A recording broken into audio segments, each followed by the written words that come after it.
ಕರ್ನಾಟಕದ ಮೊಟ್ಟ ಮೊದಲ ಮಹಿಳಾ ಅಘೋರಿ ಆದ್ರಿ ತಾವು. ಇದು ಹೇಗೆ ಸಾಧ್ಯ ಆಯಿತು? ನಾನು ತುಂಬ ವರ್ಷಗಳ ಕಾಲ ಪಲಿಮಾರ ಸ್ವಾಮಿಗಳು ವಿದ್ಯಾಧೀಶ ತೀರ್ಥರ ಅಡಿಯಲ್ಲಿ ಇದ್ದೆ. ಅವರು ಇವತ್ತು ಒಪ್ಕೊಳ್ತಾರೋ ಇಲ್ಲೋ ನಂಗೆ ಗೊತ್ತಿಲ್ಲ. ಆದರೆ ಹಳೆ ಫೋಟೋಸ್ ಎಲ್ಲ ಇದೆ, ನಾನು ಬೇಕಾದ್ರೆ ನಿಮ್ಗೆ ಕೊಡ್ತೀನಿ. ಪ್ರೂಫ್ಸ್ ಇದಾವ? ಪ್ರೂಫ್ಸ್ ಎಲ್ಲ ಇದೆ.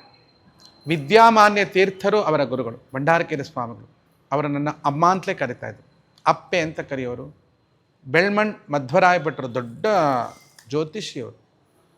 ಎಲ್ಲಿ ತನಕ ಅಂದರೆ ಅವರು ಅಲ್ಲಿ ದೈವಗಳು ಅಂತಿರುತ್ತೆ, ಪಂಜುರ್ಲಿ ಅಥವಾ ಹೀಗೆ ಇದು ಈ ಕಾಂತಾರ ಸಿನಿಮಾದಲ್ಲಿ ನೋಡಿದ್ದೆ, ಆ ಥರ ದೈವಗಳಿಗೆ ಅಲ್ಲಿ ಜನ ಹೆದರ್ತಾರೆ. ದೇವ್ರಿಗೆ ಹೆದರ್ತಾರಲ್ಲೋ ಗೊತ್ತಿಲ್ಲ, ದೈವಗಳಿಗಂತೂ ಹೆದರ್ತಾರೆ. ಆ ದೈವಗಳೇ ಚಾಲೆಂಜ್ ಮಾಡ್ತಾಯಿದ್ರು. ಅವರು ಕೂಡ ನನ್ನನ್ನು ನಡೆದಾಡುವ ದುರ್ಗೆ ಅಂತ ಕರೀತಾಯಿದ್ರು. ಯಾಕೆ? ಪಲಿಮಾರ ಸ್ವಾಮಿಗಳು ವಿದ್ಯಾಧೀಶರೇ ಏನಂತ ಇದ್ರು, ಕೊಲ್ಲೂರಿಗೊಂದು ಶಂಕರಾಚಾರ್ಯ, ಪಲಿಮಾರಿಗೊಂದು ಶಂಕರಾಚಾರ್ಯ ಅಂತಿದ್ರು. ಯಾಕಂಗಂತಾರೆ ಅಂತ ಕೇಳಿದ್ರೆ, ನೀನು ದುರ್ಗಾದೇವಿ ಬೇರೆಲ್ಲ, ನೀನು ಬೇರೆಲ್ಲ ಅನ್ನೋ